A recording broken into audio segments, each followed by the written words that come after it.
ॐ सहनाववतु सहनौ भुनक्तु सह वीर्यङ्करवावहै तेजस्विनावतीतमस्तु मा विद्विषावहै। ॐ शान्तिः शान्तिः शान्तिः। પહેલો અનુવાક આપણે જોઈ લીધો છે, એટલે હવે હું સેકન્ડ અનુવાકથી જ ચાલુ કરું છું.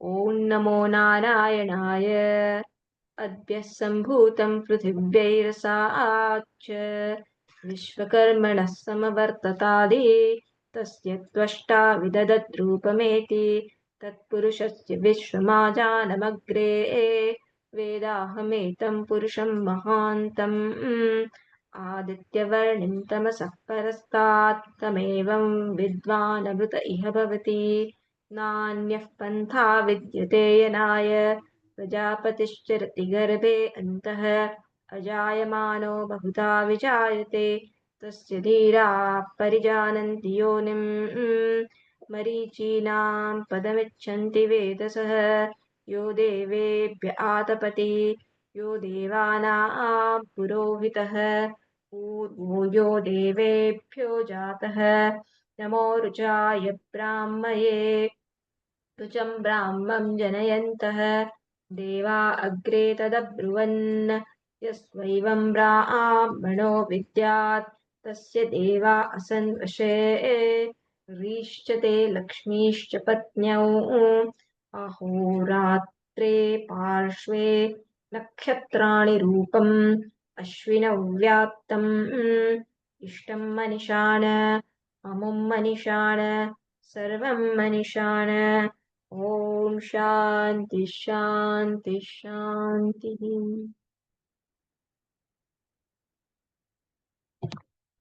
ઓકે,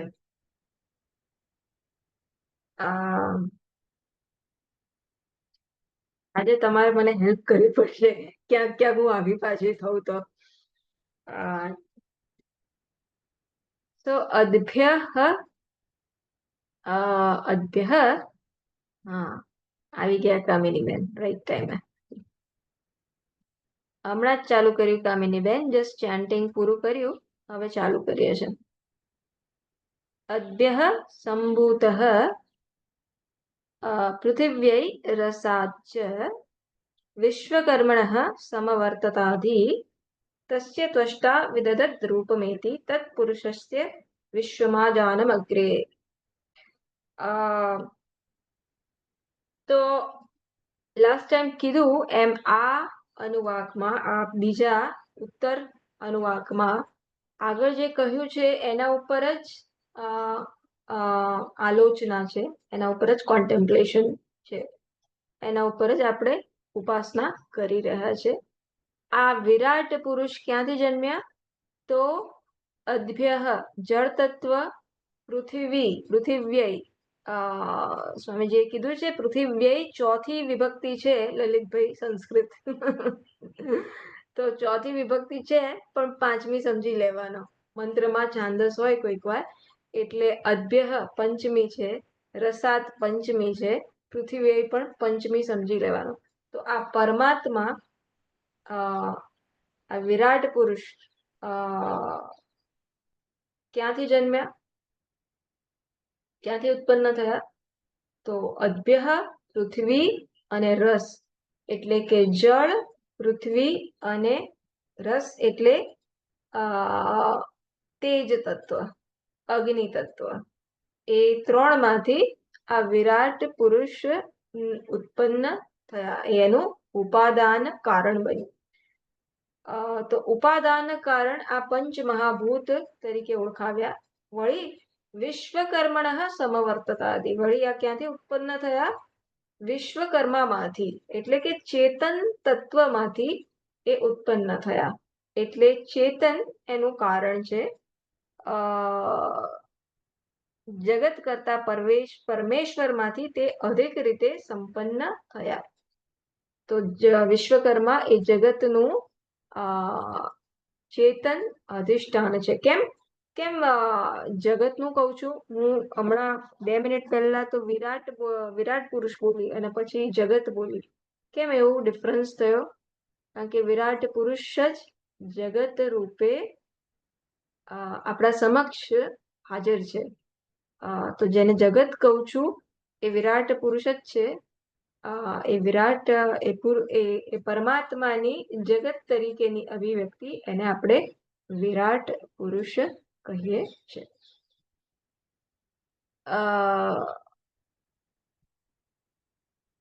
તસ્ય ત્વષ્ટા વિદદત રૂપમેતિ, એટલે આ શું છે? ત્વષ્ટા એટલે વિશ્વકર્મા, વિદધત એટલે પ્રદાન કરે છે. શું? રૂપમ, આ જગતને આવા રૂપ પ્રદાન કરીને આ પુરુષ, વિરાટ પુરુષ જગત રૂપે રહેલો છે. પહેલા તો પરમાત્મા વિરાટ રૂપે, વિરાટ પુરુષ રૂપે અભિવ્યક્ત થાય છે અને એ રીતના જગત રૂપે આપણા સમક્ષ હાજર છે. તત્પુરુષસ્ય વિશ્વમ આજાનમ અગ્રે, તે વિરાટ પુરુષ સંબંધી તે વિશ્વ સૃષ્ટિના પ્રારંભમાં સર્વ રીતના ઉત્પન્ન થયું. સો અહીં એક વસ્તુ ઉપર આપણે વિચાર કરી શકીએ, આપણે કોન્ટેમ્પ્લેશન કરી શકીએ કે આ જગતનું ઉપાદાન કારણ પંચ મહાભૂત ગણાયું. પછી કીધું જગતનું ચેતન અધિષ્ઠાન કારણ કોણ છે? એ પણ આ પુરુષ છે. આ ચેતન પરમાત્મા જ્યારે પંચ મહાભૂત જોડે તાદાત્મ્ય પામે ત્યારે એ વિરાટ પુરુષ નામે ઓળખાય છે. વિરાટ પુરુષ એટલે એ તાદાત્મ્ય.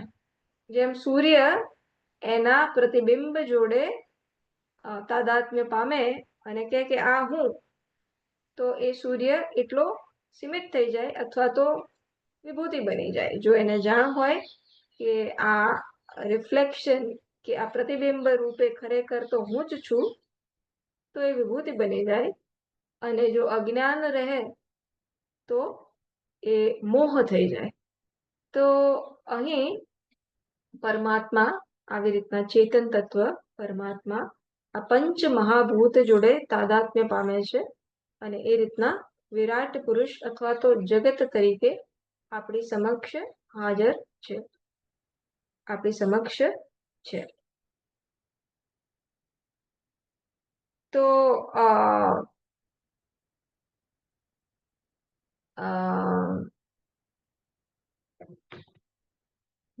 સ્વામીજીએ કીધું આ ક્યાંથી આવ્યું કે પંચ મહાભૂતમાંથી વિરાટ પુરુષની ઉત્પત્તિ થઈ. તો તેમાં તૈત્તિરીય ઉપનિષદનો શ્લોક મંત્ર પણ ઉદ્ધૃત કરેલો છે કે કેવી રીતના તે બ્રહ્મા જે આ આત્મા છે તેમાંથી આકાશની ઉત્પત્તિ. તસ્માત આકાશ સંભૂત, આકાશાત વાયુ પછી શું છે? વાયુ તેજ, ના વાયુ પછી શું છે? વાયુ તેજ, તેજ આપ, એક્સેટ્રા એક્સેટ્રા. તો જે ત્રિવૃત્ત કર્ણ અને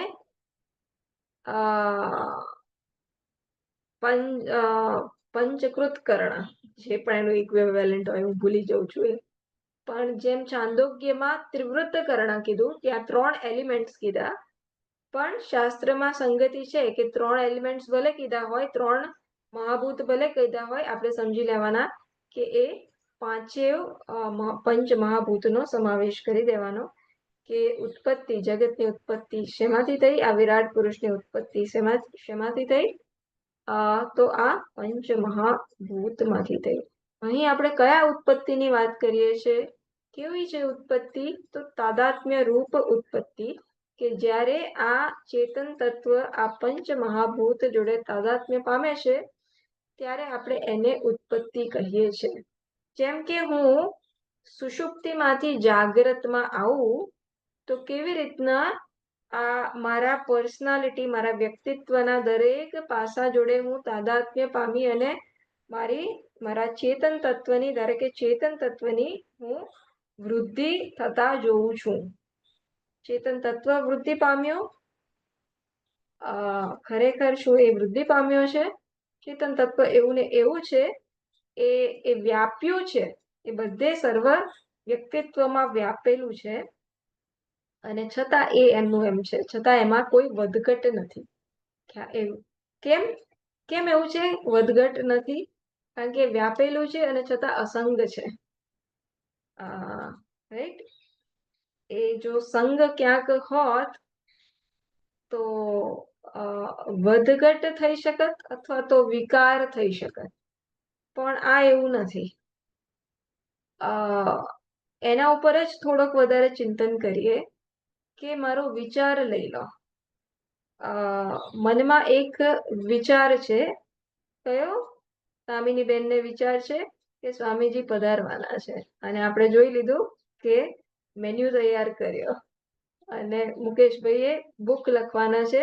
તો કેવી રીતના લખીશ? તો એ રીતના દરેક જણ કે લલિતભાઈ સંસ્કૃતનું આપણે નિબંધ લખવાનો છે.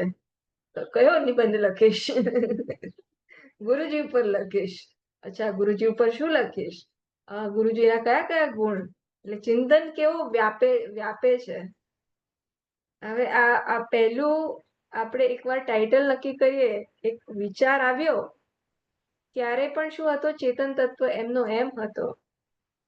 અને જ્યારે એની વૃદ્ધિ થાય છે, વિચારની વૃદ્ધિ થાય છે, તો આપણે શું જોઈએ છે કે દરેક વિચારના જે ડિટેલ્સ છે એમાં આપણે એ ચેતનને વ્યાપેલો જોઈએ છે. એ મારા હું ને વ્યાપેલો જોઈએ છે, કે મારા દરેક વિચાર ની જે વૃદ્ધિ થાય છે એમાં હું એવો ને એવો જ વ્યાપેલો છું, અને છતાં એ વિચાર હું પાછો ખેંચી લઉં તો હું એવો ને એવો રહું છું, હું એવી ને એવી રહું છું. ખબર છે કે સ્વામીજી પધારવાના નથી. આ તો પુષ્ટિબેન શું કહેવાય કે ગાજર લટકાવે છે ને આવા આવા વિચારો કરાવડાવે છે. સ્વામીજી કઈ પધારવાના નથી. અમને શું કરા ખોટા ખોટા મેન્યુ બનાવો છો, શ્રીખંડ ખવડાવો ને લાડુ ખવડાવવાનો. પણ આ વિચારની વૃદ્ધિ પણ થાય છે, અને વિચારને આપણે ખેંચી લઈએ છે, તો વૃદ્ધિ કરીએ છીએ ત્યારે પણ ચેતન કેવો એમાં પ્રસરેલો છે, અને ખેંચી લઈએ છે ત્યારે પણ ચેતન એમનો એમ રહે છે, એમનો એમ રહે છે. ચેતનમાં કોઈ વૃદ્ધિ અને કોઈ ક્ષય થતો નથી. એવી રીતના આ જગતમાં પ્રસરેલો છે. જેમ જગત પ્રસર્યું, જગત કેવી રીતના પ્રસર્યું? જેમ આપણો વિચાર પ્રસરે છે. જેમ હું તમને અત્યારે કહું કે ગઈકાલે સપનું આવ્યું હતું ને, પેલું સપનું મારા મનમાં એક સપનું આવ્યું હતું ગઈકાલે. એવું સપનું આવ્યું હતું કે હું ગઈ કેદારનાથ, અને પછી શું કર્યા? દર્શન કર્યા, ભગવાનના દર્શન કર્યા. કેવા કર્યા? બહુ સુંદર દર્શન કર્યા. કોઈ હતું જ નહીં, હું એકલી જ હતી, હું ભગવાન. એટલે હું જેમ જેમ આમ કહેતી જાઉં તેમ તેમ શું થાય છે? મગજમાં એક પિક્ચર ડેવલપ થાય છે. હું વાત કરું છું અને એક પિક્ચર ડેવલપ થાય છે. પિક્ચર ડેવલપ થાય છે એટલે શું છે? ચેતન વ્યાપે છે કે નહીં? કયું ચેતન? આ હું રૂપી ચૈતન્ય વ્યાપે છે. સ્વપ્ન છે એટલે મિથ્યા છે, બરાબર છે, પણ કેવી રીતના? ચેતન દરેક વિચારમાં એટલે કે દરેક વૃત્તિમાં વ્યાપે છે, અને એ વૃત્તિને આપણે પાછી ખેંચીએ છીએ, એટલે કે એને મિથ્યા જાણીએ છે, ત્યારે પણ એ ચેતન એમ ને એમ રહે છે. એ પ્રકારની આ સૃષ્ટિ છે. આ સૃષ્ટિ આ ઈશ્વરના આ વ્યાપકતામાંથી કે વ્યાપ્ત હોવા માત્રથી આ સૃષ્ટિ આ જગત જીવંત આપણા સમક્ષ જીવંત છે. આપણો કોઈ પણ વિચાર, આપણી કોઈ પણ વૃત્તિ કેમ જીવંત છે? તો આ ચેતન તત્વના કારણે વ્યાપીને છે. મારો કોઈ પણ વિચાર જીવંત ના હોય જો આ ચેતન તત્વ વ્યાપેલું ના હોય, અને છતાં એ ચેતન તત્વને વ્યાપવામાં વાર લાગે છે.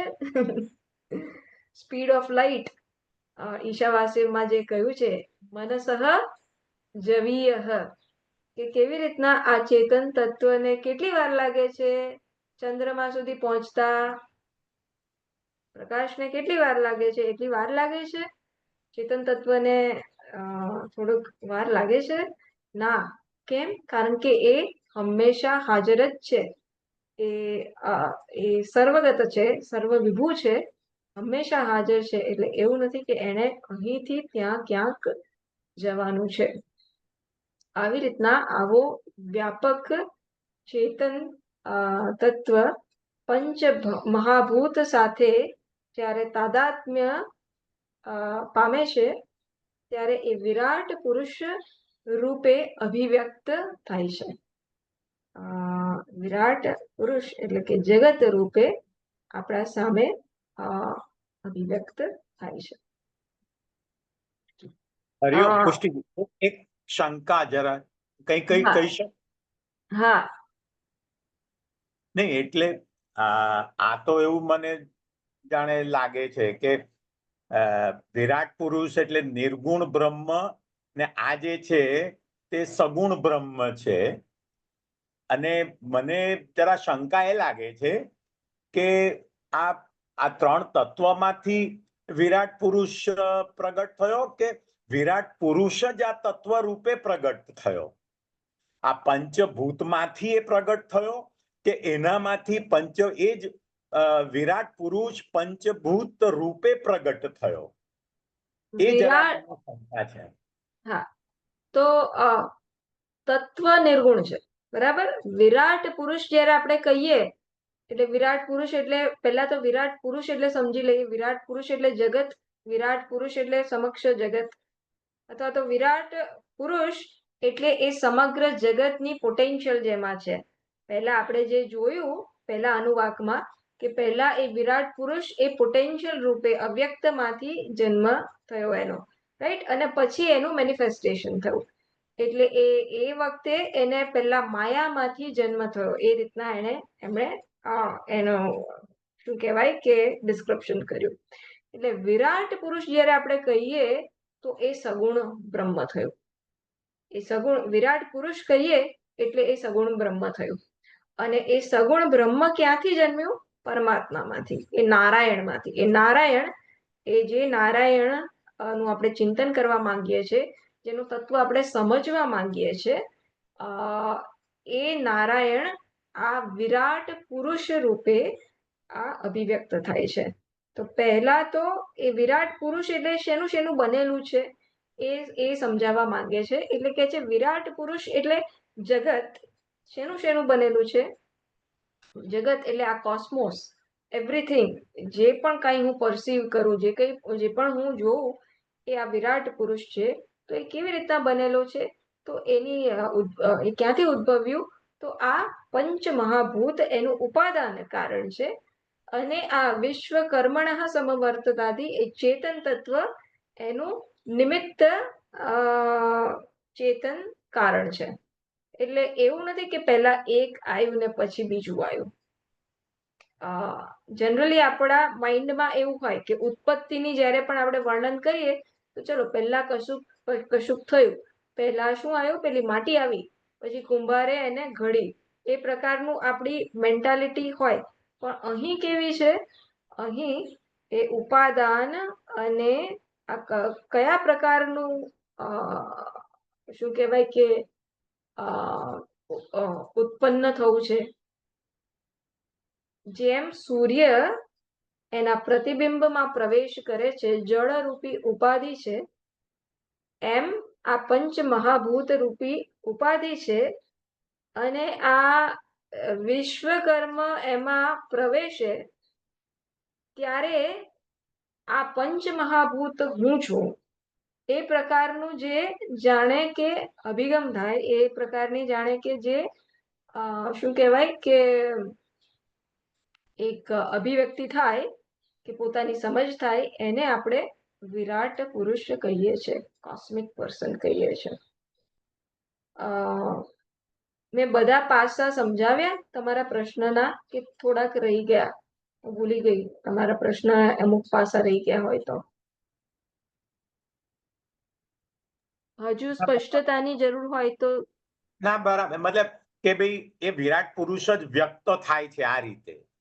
હા, આમ તો નારાયણ, જેમ આપણે કહીએ છીએ ને એટલે એ નારાયણ રૂપે નારાયણ એ એનું તત્વ અથવા તો પુરુષ એનું તત્વ, નિર્ગુણ તત્વ, એ નિર્ગુણ તત્વ જગત રૂપે અથવા તો વિરાટ પુરુષે જ્યારે અભિવ્યક્ત થાય તો એનું સગુણ તત્વ થઈ ગયું કહેવાય. એ વિરાટ પુરુષ ઇવન અવ્યક્ત ફોર્મમાં હોય તો પણ આપણે એને સગુણ કહીશું, કારણ કે એનામાં હજુ પોટેન્શિયલ છે અને હજુ અને જ્યારે એકચ્યુઅલી વ્યક્ત થાય જગત રૂપે આવી રીતના તાદાત્મ્ય સાથે, કેવી રીતના એટલે આ પંચ મહાભૂત સાથે તાદાત્મ્ય પામવું એટલે એ વિરાટ પુરુષની અભિવ્યક્તિ થઈ. અત્યાર સુધી પોટેન્શિયલ હતું, અત્યાર સુધી એ ખાલી પોટેન્શિયલ નો શું ગુજરાતી વર્ડ છે તમે સમજો જ છો બધા, એટલે વાંધો નથી, થોડું ઘણું અંગ્રેજી. સારું, એટલે એ પોટેન્શિયલ હતું જ, એ હવે અભિવ્યક્ત થયું અને એને આપણે વિરાટ પુરુષની અભિવ્યક્તિ કહીએ છીએ. જેમ વિચાર પોટેન્શિયલ હતો જ, એ વિચારની અભિવ્યક્તિ ડિટેલ્સમાં થાય છે. રાઈટ, સ્વામીજી જમવા આવવાના છે પણ એના ડિટેલ્સમાં એની અભિવ્યક્તિ થાય છે. શ્રીખંડ ખાઈ શકે, લાડુ ખાઈ શકે, આ બધા પોટેન્શિયલ છે. પછી હું જે મેન્યુ તૈયાર કરું, હું જે પ્રોજેક્ટ તૈયાર કરું,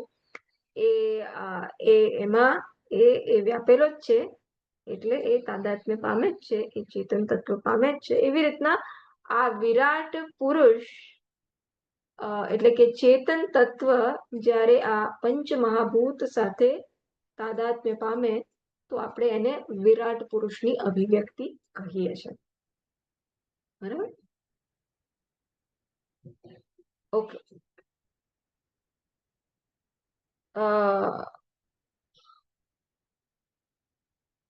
તો વિરાટ પુરુષ કોને કહીએ છીએ એની સ્પષ્ટતા, એક ઇમ્પોર્ટન્ટ સેન્ટેન્સ આપણે યાદ રાખી શકીએ. અને હા, લેટ અસ રીડ આ પહેલા કે 55 પેજ પર થર્ડ પેરેગ્રાફમાં પહેલી જ લાઈન, સમગ્ર બ્રહ્માંડ સાથે અભિમાન ધરાવતા, સમગ્ર બ્રહ્માંડમાં અહમ બુદ્ધિ ધરાવતા ચેતનને જ વિરાટ પુરુષ કહે છે.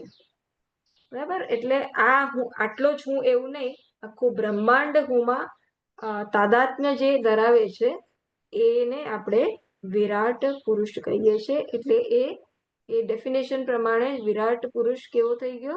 સગુણ ઈશ્વરનું રૂપ થઈ ગયું, સગુણ બ્રહ્મ થઈ ગયું.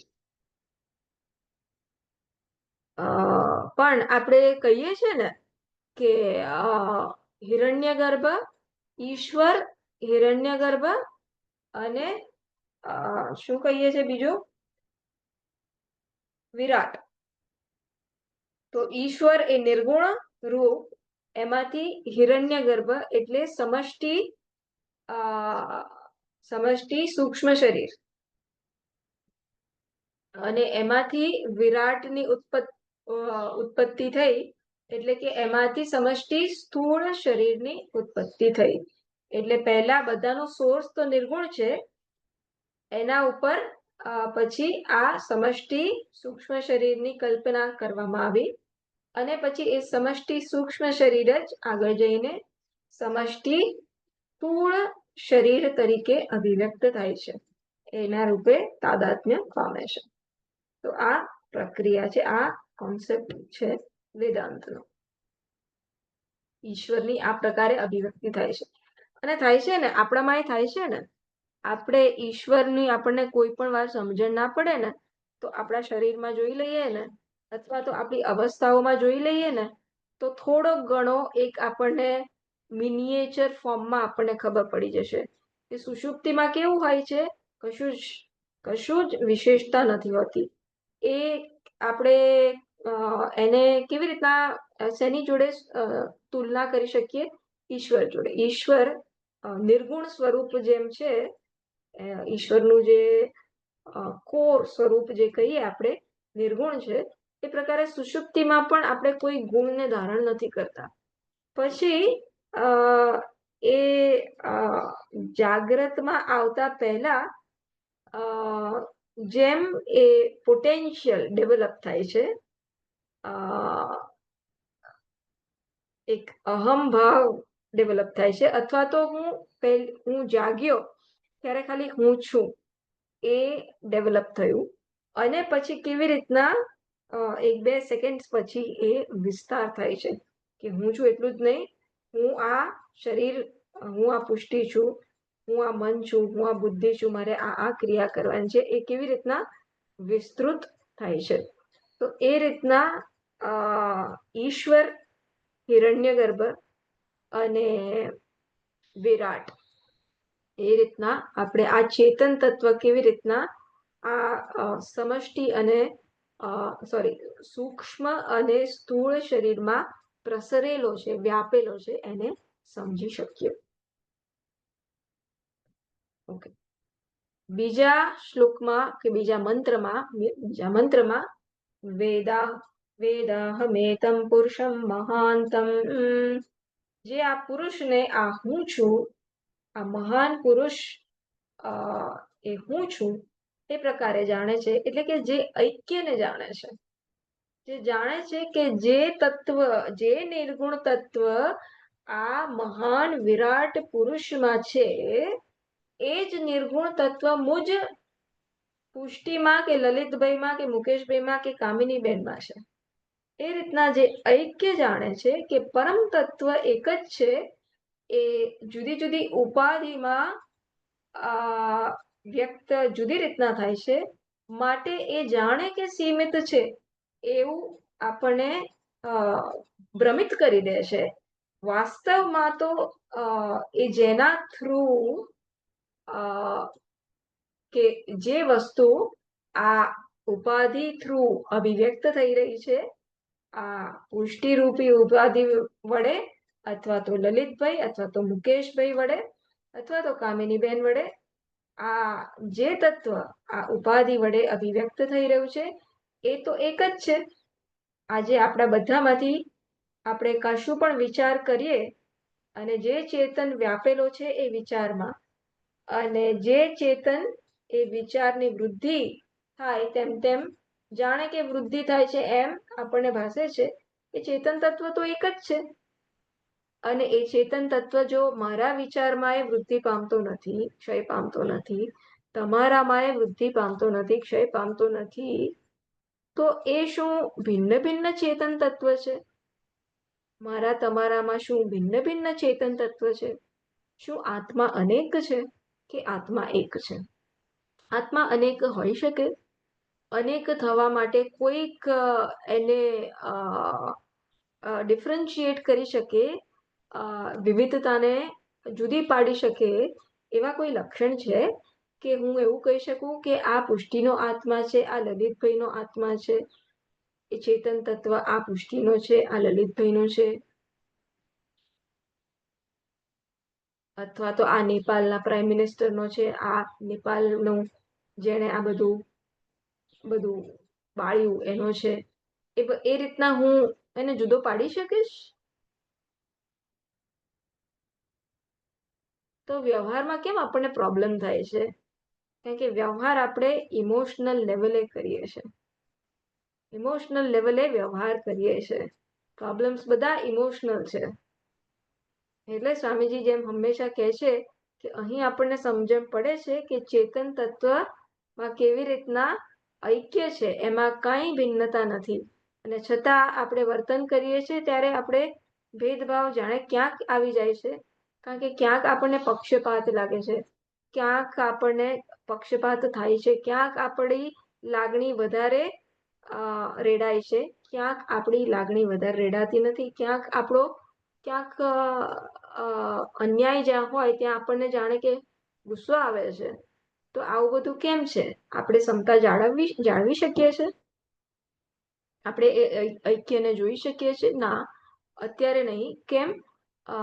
કારણ કે આપણે લાગણીના પ્રભાવમાં એ ઐક્યને અથવા તો એ વસ્તુને, એ નિર્ગુણ તત્વને જોવાનું ચૂકી જઈએ છે. અને તો જ્યાં એસિમ્યુલેશન કરવાનું છે એ આ જ કે સતત હું એ ભલે વ્યવહારમાં હોઉં, પણ વ્યવહારમાંથી ઘડીભર હું બાજુ પર ખસી અને આ ચિંતન કરી લઉં કે ભલે હું આ પ્રકારે વ્યવહાર કરું છું, પણ એક જ તત્વ આ ભિન્ન ભિન્ન વેશ દ્વારા પ્રગટ થઈ રહ્યો છે. જીવનની બધી સમસ્યાઓ આ વેશને સત્યતા આપવાને કારણે છે. જ્યારે કે વાસ્તવિકતા શું છે? વાસ્તવિકતા તો એ એક તત્વ છે. એ એક તત્વને હું મહત્વતા આપું તો જીવનના ઘણા બધા પ્રશ્નો ઉકેલાઈ જશે અને એક સકારાત્મક કન્સ્ટ્રક્ટિવ એફર્ટ મારા દ્વારા ભગવાન કરાવી શકશે.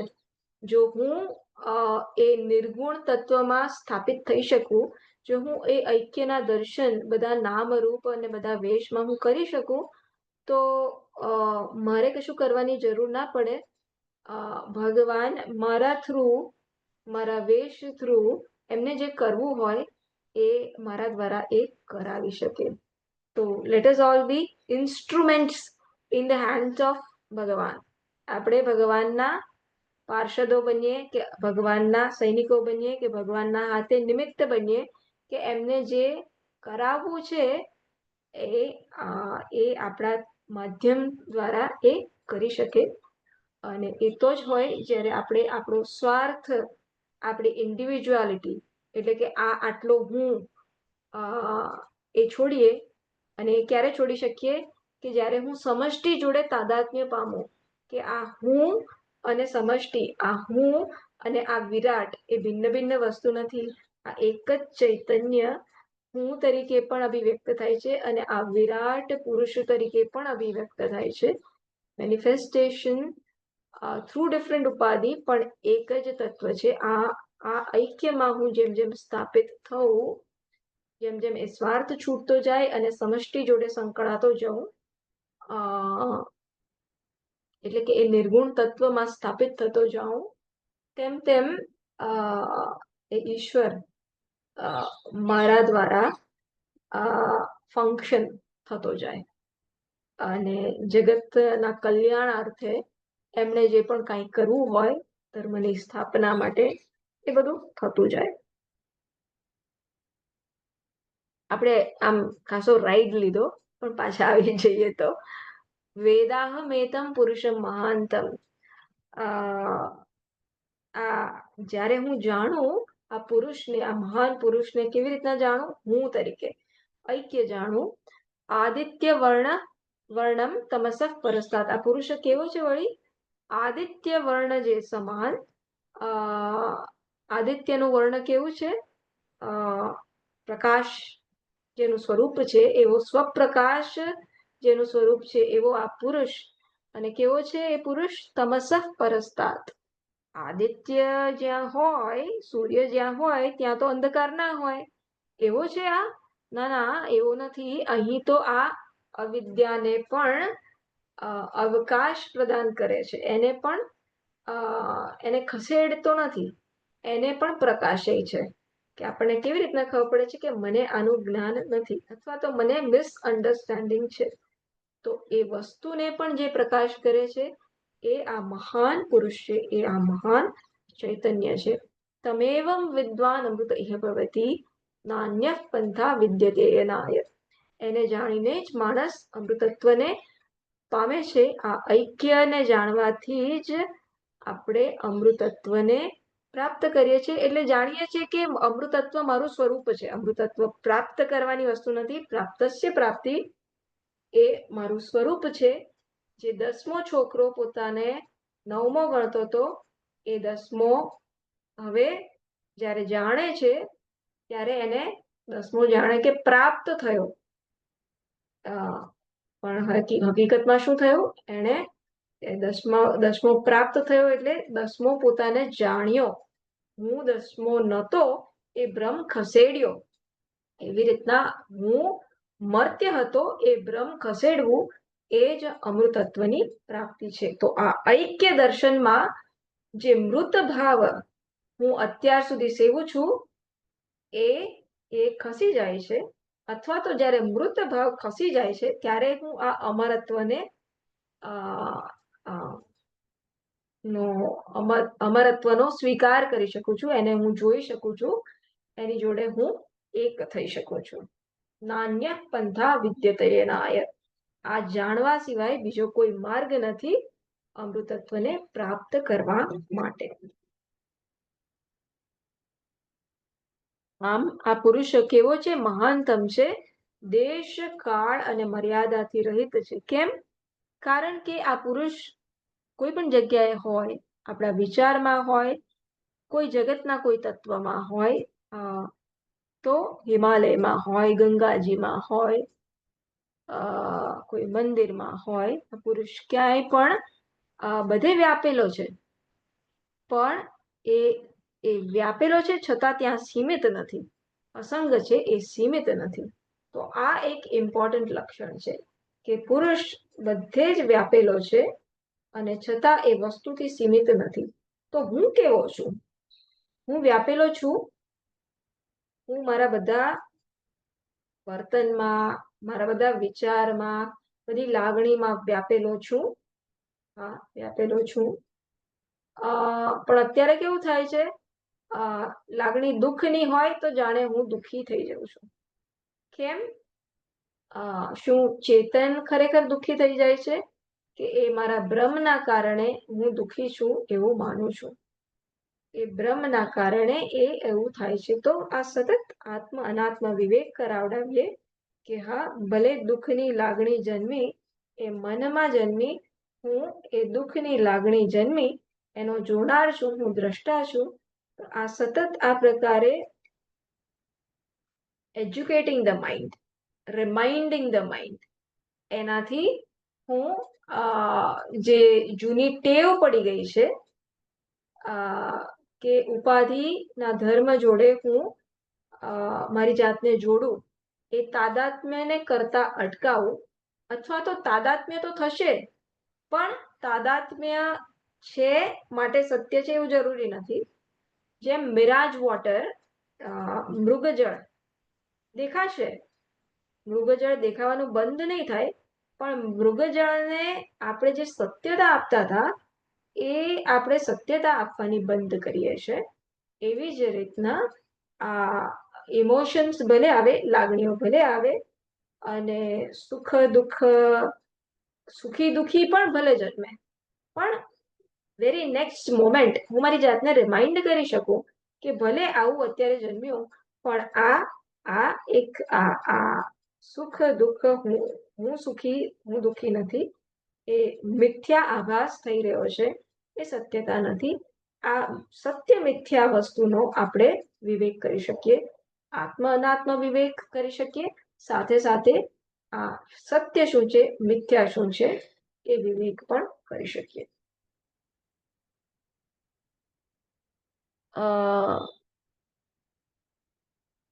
હમ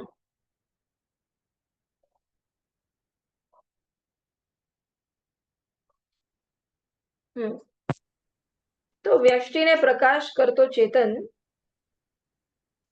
જે છે, જે ચેતન આ વ્યષ્ટિને પ્રકાશી રહ્યો છે, આ વિચાર હું બોલું છું એ વિચારને જે પ્રકાશે છે, તમે સાંભળો છો એ વિચારને જે પ્રકાશે છે, સાંભળ્યા પછી જે સમજો છો એને જે પ્રકાશે છે, એ જ ચેતન આ સમગ્ર સમષ્ટિને, એટલે કે વિરાટ પુરુષને, એટલે કે જગતને પ્રકાશી રહ્યો છે.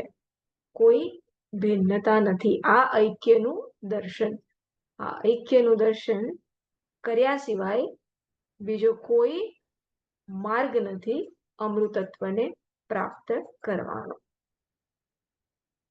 તો આમ આત્મરૂપે જ્યારે જિજ્ઞાસુ પરમાત્માને જાણે છે ત્યારે જ એ અમર બની શકે છે. પછી ત્રીજા મંત્રમાં કહે છે, પ્રજાપતિશ્ચરતિ ગર્ભે અંતઃ અજાયમાનો બહુધા વિજાયતે તસ્ય તસ્ય ધીરા પરિજાનંતિ યોનિમ મરીચીનામ પદમિચ્છન્તિ વેદસઃ. ભગવાન કૃષ્ણ ભગવાન વૃંદાવનમાં રાસ રચતા હતા ને, કેટલી બધી ગોપીઓ હતી, અને દરેક ગોપી જોડે રાસ રચતા હતા. તો એ વૃંદાવનમાં અથવા તો યમુના કિનારે શરદ પૂર્ણિમાની રાત્રિએ ભગવાન ત્યાં ગોપીઓ જોડે છે, સરસ મજાનું કુંડાળું છે, એક એક ગોપી અને એક ભગવાન, એક ગોપી એક ભગવાન, એક ગોપી અને એક ભગવાન, અને સરસ રાસ રચાઈ રહ્યો છે. એવો જ રાસ અહીં રચાઈ રહ્યો છે કે નહીં? એક વિચાર અને એક કૃષ્ણ ભગવાન, બીજો વિચાર અને ભગવાન, ત્રીજો વિચાર અને ભગવાન. આપણે કદાચ સાથે નથી જોતા, પણ એક વિચાર આવે છે એમાં વ્યાપેલો છે, તરત એ વિચાર બીજા વિચારમાં ફેરવાય છે, એમાં ભગવાન છે, બીજો વિચાર એમાં ભગવાન. તો એવી રીતના આ ગોપીઓ રૂપી વૃત્તિઓ આપણામાં પણ જાણે કે છે, અને આ કૃષ્ણ ભગવાન જાણે કે એ રાસ રમી રહ્યા છે એ પ્રકારે વ્યાપેલો છે, વૃંદાવનમાં ચરી રહ્યા છે. પ્રજાપતિ ચરતી ગર્ભે અંતઃ. આ મારા વ્યક્તિત્વમાં આ ભગવાન આ રીતના વિચરણ કરી રહ્યા છે, દરેક વૃત્તિ રૂપે વિચરણ કરી રહ્યા છે. કે હું વક્તા છું એ રીતના જાણે કે વિચરણ કરી રહ્યા છે, તમે શ્રોતા છો એ રીતના વિચરણ કરી રહ્યા છે. તો જુદા જુદા રોલ્સ બદલતા જાય છે, અને આ પ્રકારે ભગવાન બોલતા નથી, ભગવાન સાંભળતા પણ નથી, કારણ કે એ નિર્ગુણ તત્વ છે, અને છતાં સગુણ તરીકે આભાસ થાય છે. નિર્ગુણ તત્વ છોડ્યા વગર સગુણ રૂપે ભાસે છે. તો નિર્ગુણ અને સગુણ બે ભિન્ન ભિન્ન તત્વ નથી, એક જ નિર્ગુણ સગુણના કોસ્ટ્યુમે, સગુણના વેશે આપણને આ પ્રકારે સાંભળનાર, બોલનાર એ રીતના ભાસમાન થાય છે, એ રીતના ભાસી રહ્યો છે. અને માટે અહીં કહે છે કે આ પ્રજાપતિ કેવી રીતના ગર્ભમાં એટલે કે બ્રહ્માંડમાં, આખા બ્રહ્માંડમાં વિચરી રહ્યો છે, વિચરણ કરી રહ્યા છે. બ્રહ્માંડના અંતમાં, અંત મધ્યમાં અજાય અને અજાયમાન. અને ટ્રાન્સલેશન એકવાર વાંચી લઈએ પછી એનો વિસ્તાર કરીએ. બ્રહ્માંડ રૂપી ગર્ભમાં 58 પેજ ઉપર તે પરમાત્મા વિચરણ કરે છે. વાસ્તવમાં તે જન્મરહિત છે, અજાયમાન, અને છતાં બહુધા વિજાયતે. વાસ્તવમાં જન્મરહિત હોવા છતાં બહુવિધ પ્રકારે જન્મ ધારણ કરે છે. એવું ક્યારે હોય કે જન્મરહિત હોય અને છતાં આ પ્રકારે બહુવિધ જન્મ ધારણ કરે? જ્યારે એ બહુવિધ જન્મ ધારણ કરવું વાસ્તવિકતા ના હોય, પણ એ પ્રકારે એ અપિયરન્સ છે, એ પ્રકારે એ ભાસી રહ્યો છે. So it is an appearance. એટલે શું વાસ્તવમાં કૃષ્ણ ભગવાન બહુ બની ગયા?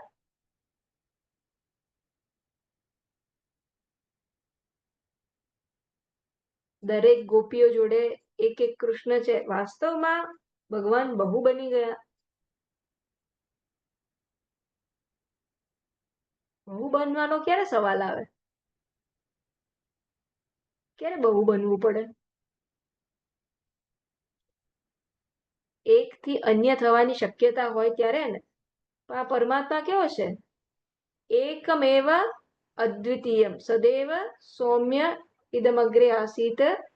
એકમેવ અદ્વિતીયમ. આ પરમાત્મા કેવો છે? One without the second.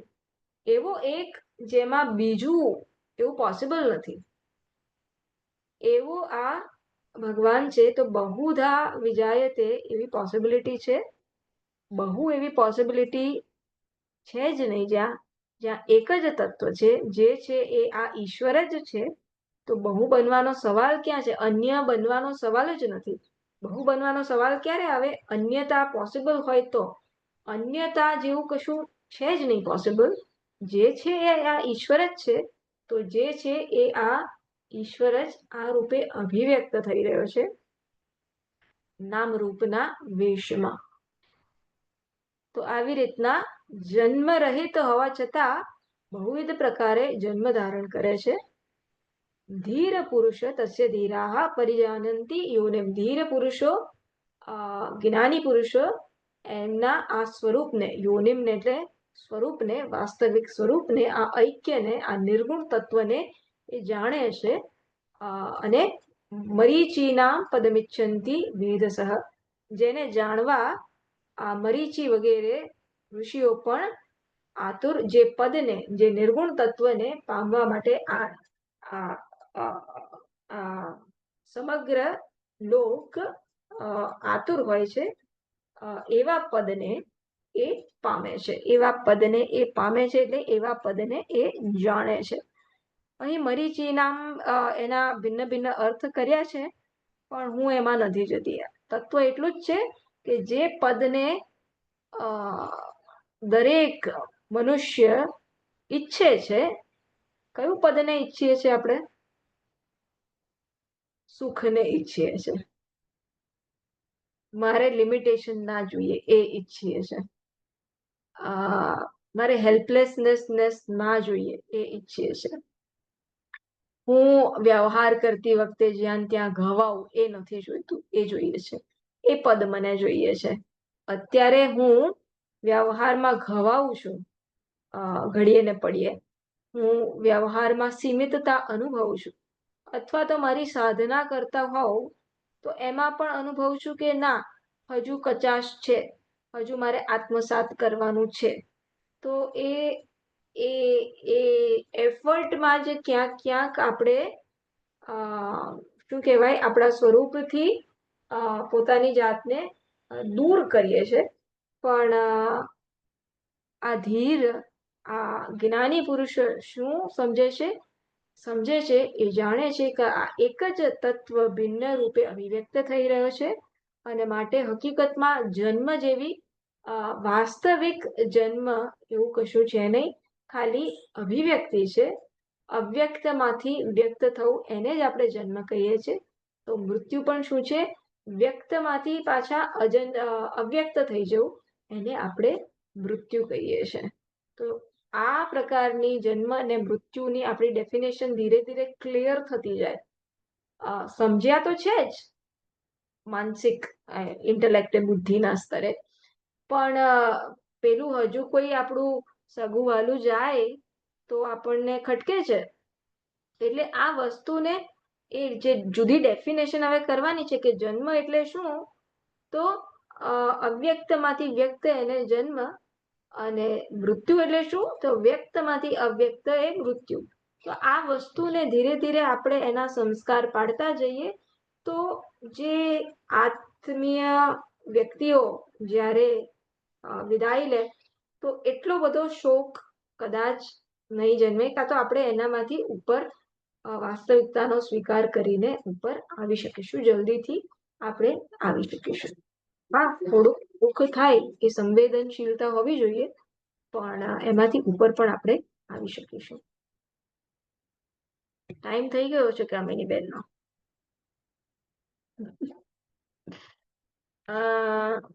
જોઈએ એક તો આપણે આ આખો અનુવાદ પતી જાય, હું જોઉં કેટલું આપણે લઈ શકીએ છીએ. મેઇન કહેવાનું હતું એ કહેવાઈ ગયું છે. હવે આપણે ચોથા મંત્રમાં ભગવાનને નમસ્કાર કરીએ છીએ. યો દેવેભ્ય આતપતિ યો દેવાનામ પુરોહિતઃ પૂર્વો યો દેવેભ્યો જાતઃ નમો રુચાય બ્રાહ્મયે. તો અહીં 60 પેજ નંબર 60માં ટ્રાન્સલેશન કરે છે કે એ જે સ્વપ્રકાશ દેવોના પણ દેવ છે, આપણા દેવેભ્ય એટલે એક આપણી બધી ઇન્દ્રિયોના પણ પ્રકાશ સ્વરૂપ જે આ આત્મા છે, જે દેવોના પણ પુરોહિત છે, જે દેવોના પણ આચાર્ય છે. કારણ કે દેવોને પણ જેમને આ બ્રહ્મ જ્ઞાન પ્રદાન કર્યું, અથવા જે બ્રહ્માજીને પણ જે આ બ્રહ્મ જ્ઞાન પ્રદાન કર્યું, એવા આ ઈશ્વર ઈશ્વરે જ આ સગુણ બ્રહ્મ તરીકે, બ્રહ્માજી તરીકે પહેલા આ જ્ઞાનને અભિવ્યક્ત કર્યું, માટે એમને પુરોહિત કહેવામાં આવે છે, માટે એમને સર્વપ્રથમ આચાર્ય કહેવામાં આવે છે. આપણા સર્વપ્રથમ ગુરુ પરંપરામાં નિર્ગુણ ઈશ્વર જ કહેવાય. પૂર્વો યો દેવેભ્ય જાતઃ, જે દેવો કરતા પણ પહેલા, દેવેભ્ય પૂર્વ, જે દેવો કરતા પણ પહેલા, જે આ ઇન્દ્રિય કરતા પણ પહેલા જન્મેલું છે, અભિવ્યક્ત થયેલું છે, તે તે તે પુરુષને, તે વિરાટ પુરુષને નમો રુચાય બ્રાહ્મયે, તે સ્વયં પ્રકાશ પરમાત્માને, બ્રહ્મને, નારાયણને મારા નમસ્કાર. તો આમ સર્વ દેવતાઓ માટે જે સર્વત્ર પ્રકાશ છે અને સર્વ દેવતાઓ કરતા પણ વધુ તેજસ્વી છે, એવા આ બ્રહ્મને મારા નમસ્કાર. કેમ ઇન્દ્રિયો કરતા પણ પહેલા, ઇન્દ્રિયોને પણ આ તપતિ એમ કીધું, ઇન્દ્રિયો જે જ્ઞાન પ્રાપ્ત કરે છે એ એના બળે પ્રાપ્ત કરે છે? કોના બળે પ્રાપ્ત કરે છે? ઇન્દ્રિયો એના બળે પ્રાપ્ત કરતી હોય તો એનું બળ ક્ષીણ થવું ના જોઈએ, પણ એવું નથી. ઇન્દ્રિયો તો આ બ્રહ્મના, આ નારાયણના શક્તિ અને એના જ્ઞાનથી, એના પ્રકાશથી પ્રકાશિત થઈ રહી છે. એના અનુગ્રહને કારણે ઇન્દ્રિયો પોતપોતાના કાર્ય સંપન્ન કરે છે. જેમ કેનો ઉપનિષદમાં કીધું, શું કીધું? શું કીધું? કેનો ઉપનિષદમાં શું કીધું? શ્લોક યાદ નથી આવતો, મંત્ર યાદ નથી આવતો. ચક્ષો સૂર્ય અજાય, તો એ યાદ આવે. જો આંખની પણ આ શ્રોત્રસ્ય શ્રોત્રમ, મનસો મનઃ, વાચોહ વાચમ, રાઈટ? પ્રાણનો પણ પ્રાણ, વાણીની પણ વાણી, મનનો પણ મન. એટલે કે મનને આ જે શક્તિ પ્રદાન કરનાર, પ્રકાશી રહ્યું છે, પ્રકાશનાર, મનને શક્તિ પ્રદાન કરનાર, અસ્તિત્વ પ્રદાન કરનાર, એ આ પરમ તત્વને નમસ્કાર. પછી પાંચમામાં રુચમ બ્રાહ્મમ જનયંતઃ દેવા અગ્રે તદબ્રુવન યસ્ત્વૈવં બ્રાહ્મણો વિદ્યાત તસ્ય દેવા અસંશે. તો 63 પેજ ઉપર તો આ પરમાત્માને જ ની સ્તુતિ કરે છે કે જે આ પ્રકારે બ્રહ્મને જાણે છે, નારાયણને જાણે છે, જે આ ઐક્યના દર્શન કરે છે, વ્યષ્ટિ અને સમષ્ટિના, એ હવે આ દેવોના તાબે નથી થતા. દેવો એમને વશ છે. કેમ? કારણ કે ઐક્યના દર્શનમાં શું થાય છે? ઐક્યના દર્શનમાં I am the self of all, હું એ ચેતન તત્વ છું જે બધાનો જ આત્મા છું. અને તો પછી આ નિયમ્ય નિયામક આ પ્રકારના સંબંધો પણ ક્યાં રહેવાના? તો પછી દેવો વશમાં કેમ રહેશે? કારણ કે હવે હું દેવોનો પણ આત્મા બની ગયો છું. તો આ પ્રકારે વશ કેવી રીતના થશે? હું આત્મા રૂપે, હું બધાનો હું છું. હું જ્યારે બધાનો હું હોઉં તો આ નિયમ્ય અને નિયામક ભાવ આ રહેતો નથી. તો ત્યાં ટ્રાન્સલેશનમાં 63 પેજ પર કહે છે, તે સ્વપ્રકાશ પરબ્રહ્મનું જ્ઞાન પ્રદાન કરતા દેવતાઓએ સૃષ્ટિના પ્રારંભમાં તે બ્રહ્મને કહ્યું, જે કોઈ બ્રાહ્મણ આ પ્રમાણે તમને જાણશે તેને સર્વ દેવતાઓ વશમાં થશે. જેમ આપણે કહ્યું, સ્તુતિ કરી રહ્યા છે કે આ ઐક્યમાં બધાનો હું જ્યારે બધાનો હું થઈ ગયો તો આ નિયામક ભાવ ક્યાં રહેવાનો છે? તો આમ પરમાત્માનું યથાર્થ જ્ઞાન જ્યારે થાય, જ્યારે ઐક્ય દર્શન થાય, ત્યારે હું બધા પ્રકારના સીમિતતામાંથી મુક્ત થઉં છું. છેલ્લો મંત્ર અગેન વિરાટ પુરુષની સ્તુતિ માટેનો છે. રીશ્ચ તે લક્ષ્મીશ્ચ પત્ન્યૌ અહોરાત્રે પાર્શ્વે નક્ષત્રાણિ રૂપમ અશ્વિનૌ વ્યાત્તમ ઇષ્ટમ મનિષાણ અમુમ મનિષાણ સર્વમ મનિષાણ.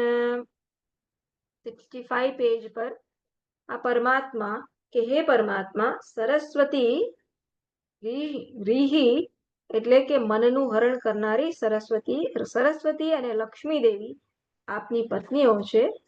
દિવસ અને રાત્રિ બે આપના પાસા છે. નક્ષત્રો આપના રૂપ છે. બે અશ્વિની એટલે કે પૃથ્વી અને સ્વર્ગ આપના મુખ છે. આવા મહાન હોવાથી આપ અમને ઈચ્છિત ફળ આપો. પરલોકનું સુખ પ્રદાન કરો. સર્વ કાંઈ પ્રદાન કરો. સર્વ કાંઈ પ્રદાન કરો. આ પ્રકારે સ્તુતિ અને પ્રાર્થના સાથે બીજો અનુવાક સમાપ્ત થાય છે. એક પેરેગ્રાફ થોડાક ઇમ્પોર્ટન્ટ પોઈન્ટ્સ વાંચી લઉં છું.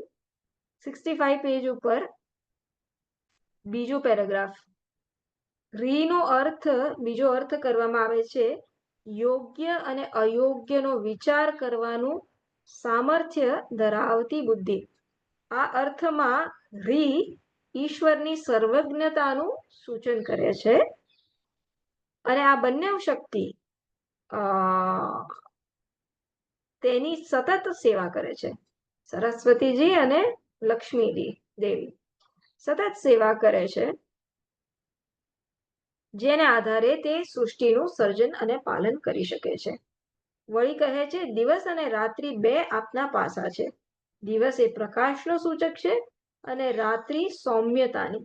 આ સમસ્ત ગુણો ઈશ્વરના પરિચારકો છે.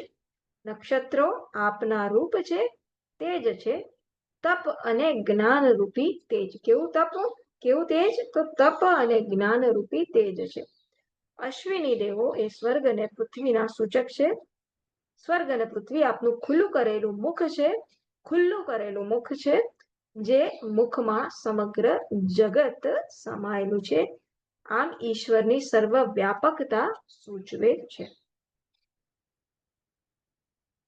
આમ અમે પ્રાર્થના કરીએ છીએ કે સર્વ ઈચ્છાઓની પાછળ જેની ઈચ્છા છુપાયેલી છે તે આત્મજ્ઞાન એ ઐક્ય નું દર્શન અમને કરાવો, અમને આપો. આ પ્રકારે આ પુરુષ સૂક્તની સમાપન થાય છે. તો આ બે અનુવાક પૂરા થાય છે. હવે પછીનો નારાયણ સૂક્ત છે એને બીજો અનુવાક કહે છે. નારાયણ સૂક્ત સેપરેટ સૂક્ત લઈ લઈએ, પણ એને ત્રીજો અનુવાક કહે છે. એમાં શું કરવામાં આવશે? આ ઉપાસકે હૃદયમાં પરમાત્માનું ધ્યાન કરી શકે એ માટે પરમાત્માનું સ્વરૂપ અને ગુણોનું વર્ણન કર્યું. હવે એ ઉપાસના ક્યાં કરવાની, એ ઉપાસનાનું સ્થાન કયું છે અને એનું પ્રતીક કેવું છે એનું વર્ણન નારાયણ સૂક્તમાં કરવામાં આવશે. તો આ સાથે આપણે પુરુષ સૂક્ત રૂપી પહેલો અને બીજો અનુવાક કમ્પ્લીટ કર્યો. પછી આપણે નારાયણ સૂક્ત આપણે જોઈ જઈશું કે મુખ્યત્વે આ ઉપાસના ક્યાં કરવાની છે, ઉપાસનાનું સ્થાન અને એ પ્રતીક એનું વર્ણન કરવામાં આવશે. એટલે શ્રેણી ચાલુ રહેશે. બરાબર? ઓકે, આપણે સમાપન કરીએ શાંતિ મંત્રથી. ઓમ પૂર્ણમદઃ પૂર્ણમિદં પૂર્ણાત પૂર્ણમુદચ્યતે પૂર્ણસ્ય પૂર્ણમાદાય પૂર્ણમેવાવશિષ્યતે. ઓમ શાંતિ શાંતિ શાંતિ. હરિ ઓમ. શ્રી ગુરુભ્યો નમઃ. હરિ ઓમ. હરિ ઓમ. હરિ ઓમ. હરિ ઓમ. નમસ્કાર.